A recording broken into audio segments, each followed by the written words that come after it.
Olá, sejam bem-vindos a mais um episódio de Voz da Educação. Hoje a gente vai falar um pouco sobre inclusão, diversidade e equalidade. A gente vai refletir como que a educação pode e deve ser ao mesmo tempo inclusiva e antirracista. A gente vai receber hoje aqui duas professoras de educação especial. A gente gostaria que você começasse se apresentando, falasse o nome de vocês, a vocação, por favor. Meu nome é Maria Benites, eu sou professora, tenho pós-educação especial, psicopedagogia e neuropsicopedagogia.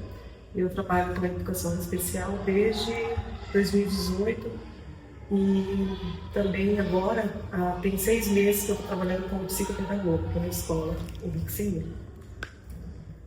Eu sou a professora Rosilene, sou formada em pedagogia e tenho pós-graduação em autismo, atendimento educacional especializado e psicopedagogia. E nessa área de educação inclusiva eu atuo há 5 anos. Como que iniciou essa vontade de trabalhar nesse meio? Então, quando eu comecei na educação infantil e depois eu fui para o ensino fundamental, né, na sala que eu atendia, que eu dei aula há 2 anos, tinha bastante criança da educação especial. E nessa época não tinha profissionais de apoio, né? Então, era bem difícil trabalhar.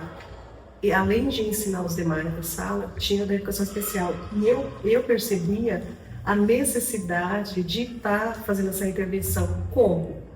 Né? Porque esses alunos especiais, um deles era autista e outro DI, acho que na sala tinha mais ou menos 4, 5 alunos da educação especial. E não tinha como eu trabalhar, porque tem que ser um trabalho diferente, né? Porque, lógico, a gente entende que na sala tem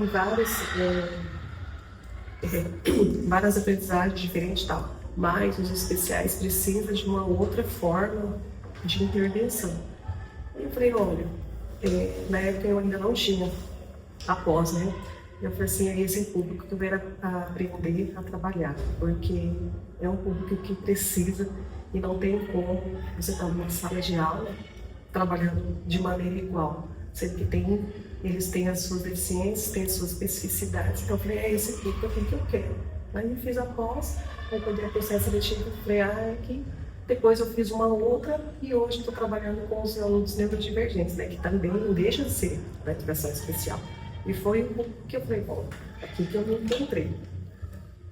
A minha trajetória foi quando eu ainda fazia faculdade, eu fiz um estágio na escola pública e aí eu atendi um aluno autista. Eu percebi a necessidade também de atender esse público e me apaixonei por ver a fragilidade e ver as especificidades de cada aluno que necessita realmente de um professor de apoio, um professor que tenha um olhar diferente. Porque não é só o pedagógico que a gente tem que trabalhar, também tem que trabalhar as funções sociais desse aluno. Então, vocês falaram o quão sensíveis podem ser esses alunos que precisam de educação especiais trabalhando com isso, fora essa questão da sensibilidade, o que mais que vocês aprenderam trabalhando com a educação especial? Pode ser. Eu aprendi que não tem como você ensinar sem acolher. Não tem como você trazer esse aluno para você sem afetividade, que é o primordial. Você trazer esse aluno, né, mostrar para ele que ele é importante, que ele é capaz, que ele sabe sim, que é possível que ele avance sim. Por isso que tem que trabalhar de forma diferente. Não tem como o menino ser colocado igual, aquele menino que não tem deficiência nenhuma, que aprende rápido, que vai de que o professor passa lá e no instante ele não tem como você trabalhar da mesma forma. É um trabalho diferente, é um trabalho que tem que ter muita paciência, amor, carinho e afetividade. Então, eu aprendi que não tem como nem dissociar os dois, né? Então, eu aprendi que tem que ser dessa forma, não tem como você tratar o menino. Lógico que a gente tem que tratar todos iguais, porque somos, né? Mas você precisa entender que os especiais tem que ter um outro olhar, para que a educação e o desenvolvimento aconteça verdadeiramente, entendeu? É o que eu penso, que eu acho que é claro comigo. Até completando a fala dela, que assim, esses estudantes, além deles, eles estão numa escola de inclusão. Porém, quando eles chegam aqui, eles se deparam com uma exclusão. Então, o papel do professor, além de ajudar ele pedagogicamente, é também fazer essa inclusão entre os professores, fazer uma corrente entre os demais alunos e entre os professores.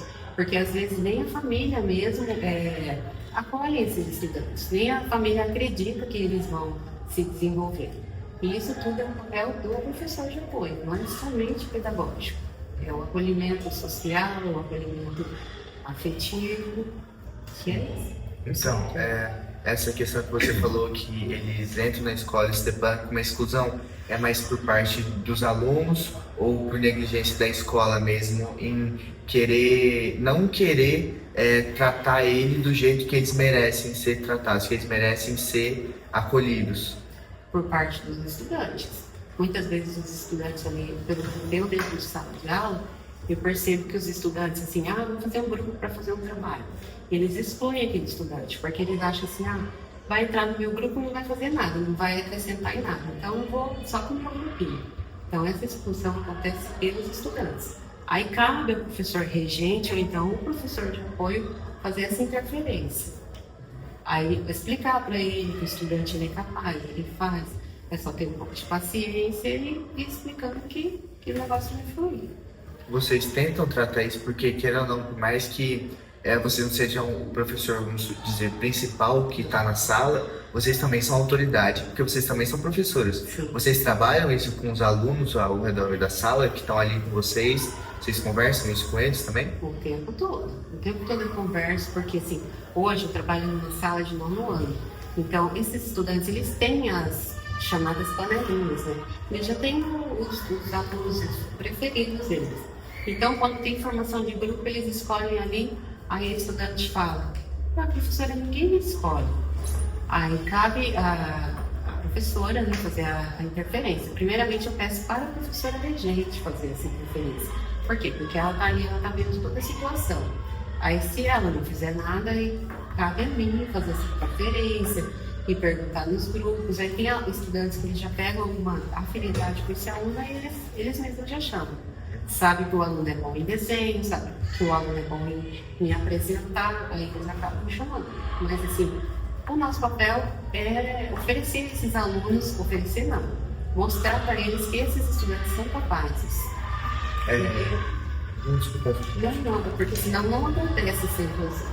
Porque todos nós sabemos que somos diferentes, mas cada um tem a sua habilidade que se destaca. Às vezes no grupo, vamos montar um grupo, você é especial, vamos contar um exemplo assim. Você pode não ser bom, então, na escrita, mas você é bom no desenho, você é bom na apresentação, então todos nós temos as nossas habilidades, né? Não tem como você ser bom em tudo e tá tudo bem, tá tudo certo. Às vezes aquele aluno que está sendo excluído, igual a professora falou, ela vai ali, ela conversa com jeito, lógico que sempre com todo respeito, prof, posso fazer tal coisa, posso interferir ali, fazer essa intervenção tal. E o aluno especial, ele nos surpreende, né? Na outra escola mesmo, sempre eu fazia isso quando eu estava na sala como apoio, eu fazia assim, né? Eu ficava observando realmente, muitas vezes, e você com meio que deixando, vai sentar aqui com ele, eu falo, posso sentar aqui com ele, tal, e já ajeitar, e eu ia ali, né, fazendo as intervenções, e eu não sabia que o meu aluno desenhava tão bem, porque logo eu tinha recém-entrado, né, na educação especial. Quando ele mostrou o desenho, eu falei, meu Deus, que coisa mais linda, então ele nos surpreende, né? Eu fiquei muito contente, aí depois toda vez, então, vamos chamar ele, vamos chamar ele. Aí depois não desconto por conta do desenho. Então, tá vendo como ele me surpreende? Muitas vezes. É porque muitas vezes eu vejo muitos também aqui na escola, também estou a vida inteira aqui nessa escola, e vi muita coisa. Querendo ou não, eles podem não ser, mas eles podem vir a ser mais introspectivos, mais na deles, mais quietos, né? Então, é uma que bem surpreendente, né? Quer dizer, é bem... como que é a palavra? Não sei, é esperado que você se surpreenda, né? Porque você vê ele sempre sozinho, você sempre vê ele fazendo nada, digamos assim, então você, querendo ou não, você subconscientemente você cria essa imagem, né? Então é sempre bom surpreender, né? E vocês falaram que vocês fazem essas intervenções, vocês veem os alunos tendo ficando mais moles, assim, vamos dizer, eles tendo uma melhora nessa questão da exclusão? Com certeza. Eu mesmo, na minha prática, eu percebo isso. Até porque os estudantes, nós somos professores de apoio para atender o aluno ali que tem as dificuldades, né? Porém, com essa fala, assim, chegar um estudante e falar assim, por favor, ensina ele, é bom nisso, naquilo outro, o aluno ele acaba tendo afinidade com o professor. Ele acaba até, vamos chamar o aluno especial, porque a professora vai vir, a professora vai ajudar a gente também, né? Porque eles têm essa carência afetiva e também cognitiva. Quando eles têm alguma dificuldade, a professora já pode ajudar. Aí acaba assim, acaba vendo essa inclusão desses estudantes, por conta do professor também. Acaba tornando a sala mais unida também, né? Querendo ou não. Sim. E vocês acham que, não aqui, mas a escola como no geral, você acha que ela é muito bem inclusiva ou você acha que tem alguns pontos que tem que dar uma arredondada, tem que melhorar um pouco? Então, eu percebo, assim, ao meu ver, eu posso estar errada, meu Deus, me perdoe se eu estiver errada, mas assim, eu acho muito falha a questão do olhar do professor. Por quê, Bro? Porque eu sei que são muitos alunos mesmo, as salas são muito cheias, a gente entende perfeitamente, só que o professor tem que ter esse olhar para o menino da educação especial, o aluno, né? Ele tem que ter esse olhar para os alunos neurodivergentes, para os meninos que são do nosso público, né, da SAP. E dos especiais em geral, porque não deixa de ser. Então, eu sei que é complicado, mas a gente trabalha, a gente pega, a gente não trabalha de formiguinha, mas, assim, em questão de as adequações, prof, mas é muita coisa, tudo bem, a gente entende, mas, assim, os meninos da educação especial não é só da professora de apoio, né? O professor precisa ter esse olhar que não, olha, eu tenho um aluno, bom, vou ver o que dá conta de fazer aqui. Deixa eu ver o que ele é capaz. Tal. Prof, vamos organizar uma atividade assim, tal, no planejamento. Vamos sei que, igual eu tô falando, a gente entende, são muitos, mas precisa ter esse olhar ou esse olhar carinhoso mesmo para a educação especial, de questão das avaliações. Eu vou reduzir, isso aqui é muito, porque tem, na lei tá falando do direito que os alunos neurodivergentes têm, dos transtornos, né? Que é o nosso público-alvo. Os transtornos, que são alunos neurodivergentes, não são da educação especial, mas são aluno do professor regente, né? Então, precisa esse olhar, né, a questão das atividades adequadas, questões lendo número de questões, ver o que esse aluno dá conta de fazer, o que não, porque a gente sabe as especificidades, né? Então, esse aí que eu fico bem pensativa, assim, em questão desse olhar mesmo. Mas, assim, tem melhorado muito, graças a Deus tem melhorado bastante, mas o professor precisa estar um pouquinho mais atento em relação a isso, né? O aluno não é de educação especial, igual fala em todas as formações que é do professor, então precisa desse olhar, né? Precisa um tempo maior dos alunos neurodivergentes, os meninos especiais e tal, porque igual o aluno dela tem, né? E os meninos que não têm, o professor de apoio da sala, né? E os nossos, que no caso é o meu público-alvo, que são dos transtornos neurodivergentes, são TEPAC, TOD, TDAH, dislexia, disgrafia, descalculia. Então o professor tem que ter esse olhar para esses alunos. Mas eu acredito que tudo está se encaminhando, que tudo está melhorando e cada vez vai melhorar mais. A questão só de conversar, né? Mas está tudo. Essa questão que ela viu, assim, a educação especial, ela ainda está engatinhando nas escolas públicas. Apesar de já ter um tempo aí, ela ainda engatinha, porque assim, os professores que a gente percebe que eles fazem a formação deles, só que ali não é explicado, você vai estar numa sala com alunos público-alvo da educação especial, que tem dificuldades, essas deficiências que ela falou, algumas não têm professor de apoio. O DI não tem, o TOD, o TDAH não tem direito de professor de apoio. Muitas vezes cai numa sala ali, o professor tem 30, 40 alunos e mais aquele que precisa de um olhar diferente. Então, essa questão aí, o professor fala, meu Deus, o que eu vou fazer com esse aluno? Eu não sei o que fazer. Por quê? Porque ali na faculdade não foi aprendido. Para isso que após a educação especial ela é específica e nem todos os professores querem trabalhar com isso. Seria importante se tivesse na grade curricular dos professores, ou então já na hora que ele entrasse na escola, o diretor, o coordenador já explicasse: olha, esse aluno tem isso, aqui, você tem que trabalhar de tal forma com ele. Muitas vezes não vai falar, o professor entra ali, o aluno tá lá, ele, ó, não só tira 4, tira 3, mas por quê? Porque o professor não sabe. Então não é só questão, não é culpa do professor, é culpa de todo um sistema. Mas assim, só pegando o gancho da fala da colega, a partir de 2026, quando o pai, né, agora que já abriu a pré-matrícula, tá? A partir de 2026 já está no sistema da sede, não sei se vocês sabem, mas já vai colocar lá se o menino tem um transtorno, se o menino tem, se é aluno neurodivergente, já vai estar tudo certinho lá. Para quê? Para que a partir de 2026, quando o professor pegar aquela lista de aluno, bom, meu aluno, vou olhar aqui, meu aluno tem dislexia, meu aluno tem disgrafia, meu aluno tem descalculia, meu aluno tem TDAH, nossa, eu vou estudar um pouquinho sobre, né? Porque todos nós devemos procurar saber, porque todas as salas vai ter algum aluno com transtorno, não tem como escapar. Eu quero uma sala que não tenha, infelizmente, então, não tem como. E cada vez aumenta mais, cada vez, é uma série de fatores, né? Mas, a partir de 2026, então, a gente já vai saber, no começo do ano, quando o professor pegar a lista de alunos, ele já vai estar sabendo, bom, eu vou ter tanto aluno TDAH, eu vou ter um aluno assim, eu vou ter um aluno assim, então vai ter o tempo para que ele possa se organizar, né?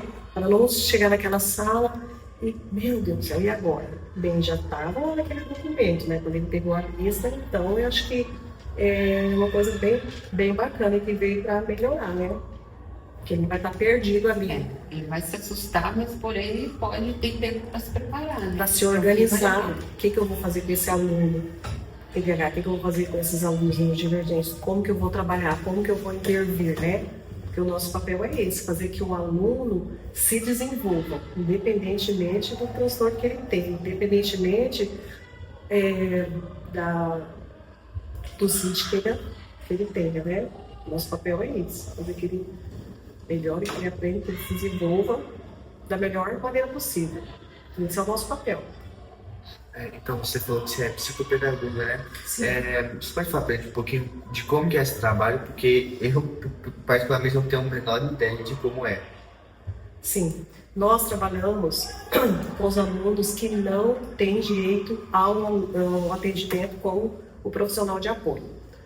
Quais são eles? Os transtornos, que são os alunos neurodivergentes, TDAH, TOD, dislexia, disgrafia, descalculia e o TEPAC. Tá. Então, esses alunos vêm para nós e nós trabalhamos com as intervenções. Não é reforço, é uma sala de apoio pedagógico, psicopedagógico, né? Só aqui do lado, vocês sabem. Então, para que esse aluno consiga avançar, consiga se desenvolver juntamente com os demais alunos, eles vêm para que a gente possa fazer esse trabalho no português e na matemática, que é a base de tudo. Não tem como ele estar lá fazendo equação de primeiro grau, multiplicação, aquelas mais difíceis, sendo que não aprendeu o básico, que é mais e menos, que às vezes a gente percebe que eles têm bastante dificuldade nas funções de básico, né?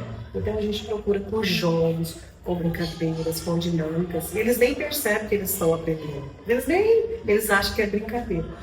Eu gosto de vir aqui porque eu estou brincando. Não é. Ali, a partir daquele momento, a gente está trabalhando tudo ali naquele jogo de matemática. E no português, a gente está, cada bimestre, vem o que a gente vai trabalhar. Nesse último agora, produção de texto e na matemática, problemas. Então, a gente percebe a dificuldade deles e vê onde que a gente vai fazer as intervenções, né? Tem tido bastante resultado. E eles gostam bastante, tem tido bastante avanço, graças a Deus, mas é devagarzinho mesmo, porque eles aprendem diferente, né? É tudo uma questão de trazer ali o jeito de falar, porque como os meninos, os TDAHs, eles precisam de manter o foco, ali o silêncio para poder... Então, às vezes, ele não consegue desenvolver atividade lá e a gente vem e eles desenvolvem ali. Às vezes falam, nossa, mas ele não faz nada na sala. Então, por conta do barulho, né, por conta de muitos estímulos, Ali eles vêm conversa, olha, você pode, porque com jeitinho ele vai e bem.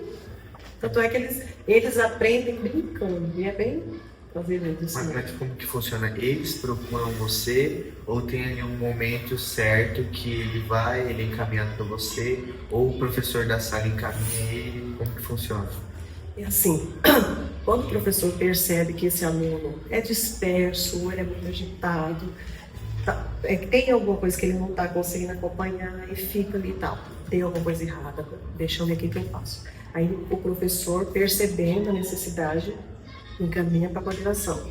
Aí a coordenação nos procura e a gente conversa, tem uma conversa ali para saber, né? Chama a família, aí assina todos os documentos, requerimento de matrícula, tem um documento para que a gente possa fazer essa avaliação diagnóstica, para ver o que o menino sabe, o que ele ainda não conseguiu adquirir, quais conceitos e tal. Aí a partir dessa avaliação, as técnicas, a gente conversa e o menino começa a ser atendido pela sala. Mas é tudo isso, o professor observa, passa para a coordenação nos passa, a gente chama a família, faz a matrícula, tem uma série de documentos bem específicos ali que a família responde. E aí depois a gente já coloca um cronograma, tudo direitinho. Aí é elaborado um documento chamado PEI, que as meninas também da educação especial elaboram.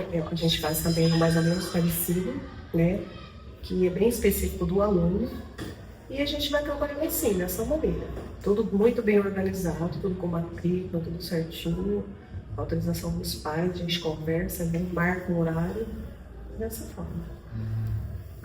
E fugindo um pouco desse assunto, como que é para vocês serem mulheres negras trabalhando com a educação especial? Tem alguns desafios a mais? A pegada é um pouco diferente? Como que é? Olha, para mim, assim, eu sempre me sinto muito orgulhosa, né? Porque uma que a gente já vai saindo daquele meio de dizer assim, a mulher negra tem que ser só empregada doméstica. Que eu e a professora, nós conversamos, nossas mães foram empregadas domésticas. Eu ia para o trabalho com minha mãe, só que eu pensava assim, não é isso que eu quero para mim. Aí, assim, aí foi onde a gente pensou em estudar, em avançar nisso. Só que, assim, chegando nas escolas, a gente depara com uma situação, nossa, será que eu vou ser aceita? Mesmo que o meu estudante seja especial, será que ele vai querer que eu fique com ele por ser negra, né? Porque tem toda uma questão estrutural, às vezes a família que ensina, não, se for negra, eu não quero que você converse. Porque, assim, já houve casos, né, claro. Só que, assim, a gente depara, assim, tem esse medo, esse misticismo, mas aí a gente trabalhando, né, nessa área que a gente vai ganhando confiança do aluno, da família, que não é a cor que vai definir se você faz um bom trabalho ou não. Sim, a competência da pessoa.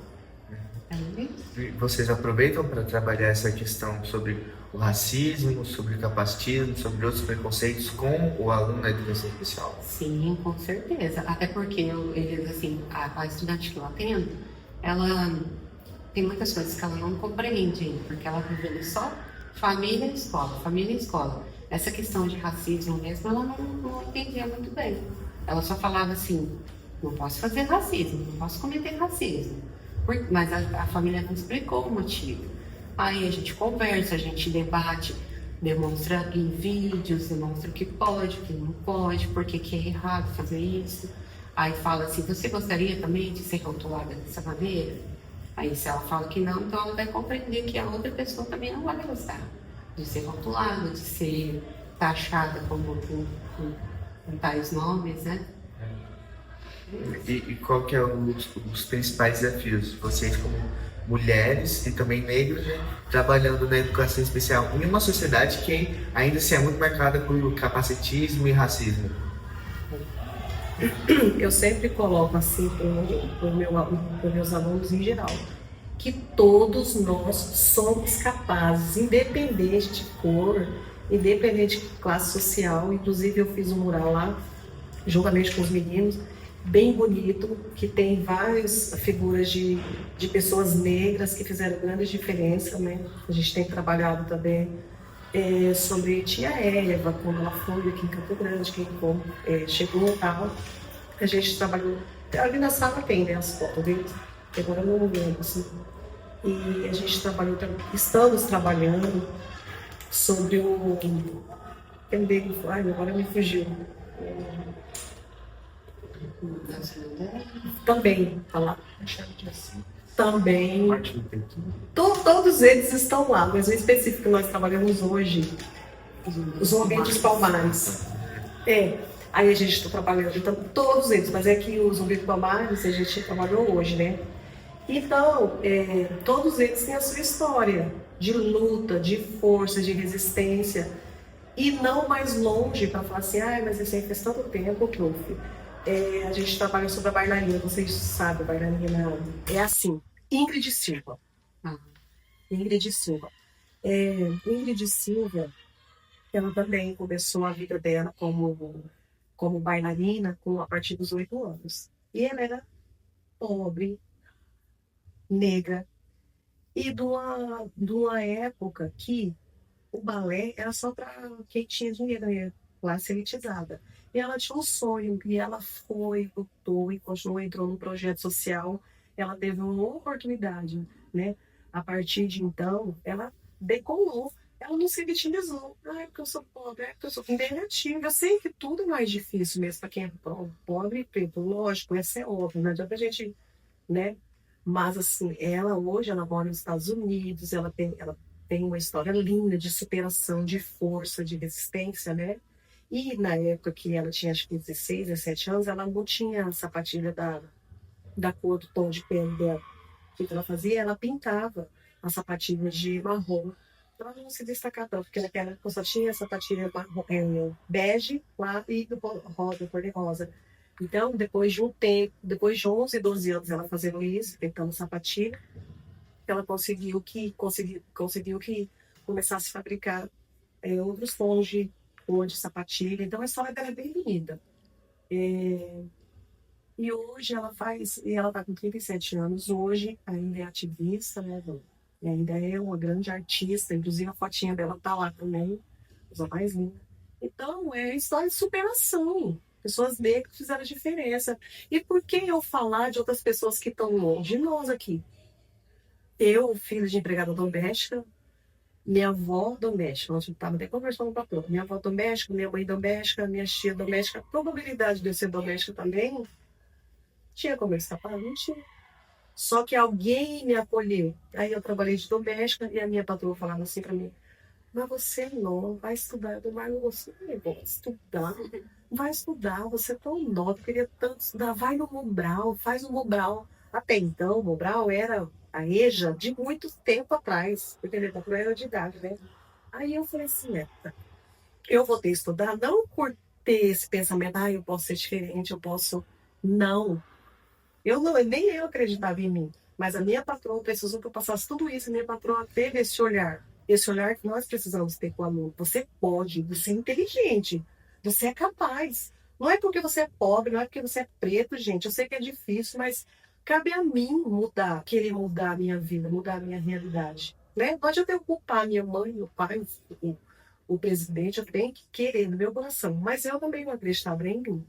Aí ela, vamos dar, me inscrevi na EJA. Na época não era EJA, era supletiva. Vai passando o tempo, aí vai mudando, né? Aí me inscrevi, aí gostei. Nossa Senhora. Porque daí já entrei numa outra época que o professor tinha esse acolhimento, né? Gostei. Então o professor fez toda a diferença também. O que não fez lá atrás da minha infância. Porque quando eu chegava na escola, que eu tinha 6, 7 anos, minha professora, acho que ela não gostava muito de mim, não, porque como o meu cabelo é que ele tá alisado, tá? Meu cabelo era bem assim, afro, né? Assim, bem... E eu tinha bastante olho, né? Porque como eu era de uma família assim, largada aqui, aí a professora, meu Deus do céu, a professora me colocava para fora da sala e eu queria chamar a atenção de alguma forma, que eu queria, porque a criança reproduz que ela vê na casa, né? Meu ambiente é bem... Nem vou entrar em detalhes, né? Então o professor não me acolheu e eu não quis mais estudar. Eu voltei a estudar com 19 anos, que eu tinha de sexta série, sexto ano. Aí voltei porque teve uma pessoa que fez isso, né, que me acolheu. Por isso que eu falo a questão do acolhimento, a questão da afetividade, a questão do aluno saber que ele pode, dele acreditar e não acreditar que ele pode. Porque às vezes ele nem sabe da capacidade dele, né? Então eu voltei a estudar e foi. Eu fiz a EJA, né? Porque eu já era adulta, 19 anos, como que eu ia ficar com os pequenininhos, né? E aí fui estudando, e depois comecei a dar aula, eu vi a necessidade de no professor ter esse olhar com os especiais. Eu falei, não, é um menino. Porque é um menino que tá com dificuldade, um menino que tá fazendo bagunça, você vê que tem alguma coisa errada, gente, não tá normal, né? Com certeza. E é esse que precisa de ajuda. Porque aquele menino que vem todo bonitinho, todo limpinho, todo com a família estruturada, que chama a família, vem, que caminha sozinho. Ele já caminha sozinho. Ele não precisa. Quer dizer, precisa sim. Mas quem precisa mais é aquele que tá ali, ó, chamando atenção, pedindo socorro de alguma forma, né? Agora aquele que aprende, que faz, o professor passa, ele pega rapidão, que faz bonitinho, esse não precisa. Você já tá no caminho, né? E a grande maioria que é os alunos especiais neurodivergentes. Precisa desse apoio, desse olhar. Bem, é isso. Cara, é muito, muito importante, né, pensar nisso, porque as pessoas veem, tipo, não tem o que fazer, né? Igual você falou, sua avó era empregado, Doméstico. sua avó era empregada doméstica, sua mãe, não tinha como você escapar disso, Não tinha. mas alguém te ajudou a quebrar esse ciclo, né? Exato. E aí, eu acho que é isso que muitas pessoas precisam hoje em dia. Precisa daquela pessoa que pega e fala, não, cara, você precisa. Não é que você quer, você precisa sair disso, você precisa ser algo melhor. Uhum. Você precisa melhorar. Porque muitas vezes a pessoa se contenta com aquela vida, muitas vezes miserável, né? Exatamente. Uma pessoa que tem muito potencial, a coisa que precisa é dar aquele empurrãozinho para iniciar. É o nosso trabalho, né? Exato. Porque eles não têm estrutura nenhuma na casa, às vezes não tem uma referência. Quem é a referência somos nós, os professores. E quando o professor também não acredita naquele aluno especial? Gente, não é porque tem uma deficiência, um transtorno, que ele não vai conseguir, não vai além, gente. E às vezes ele não sabe da capacidade dele, né, Pro? Sim, sim. É igual ela falou muitas vezes com um aluno que, igual você falou, que a aluna que você atende da casa para a escola, da escola para casa, aquela pessoa ela não vive no meio que a gente vive, ela não vê as coisas que a gente vive, então ela não tem esse referencial para subir, ela não tem essa, não é nem falta de vontade, é que ela não pensa dessa forma. Ainda pegar um aluno, por exemplo, neurodivergente ou com alguma especificidade, ele vai pensar mais diferente ainda. É muito mais difícil. Mas o papo tá muito bom. Infelizmente vai ter que encerrar aqui. Nosso tempo é curto. Mas muito obrigado a vocês. Quero agradecer muito vocês por terem vindo aqui hoje. Muito bom esse papo que a gente teve. É uma questão não tão difundida, né? Sim. Acho que deveria ser mais falada. Muito feliz. Vou sair. Espero que meus colegas também saiam daqui tendo aprendido muitas coisas. Obrigado também a você que assistiu e espere que em breve teremos mais episódios.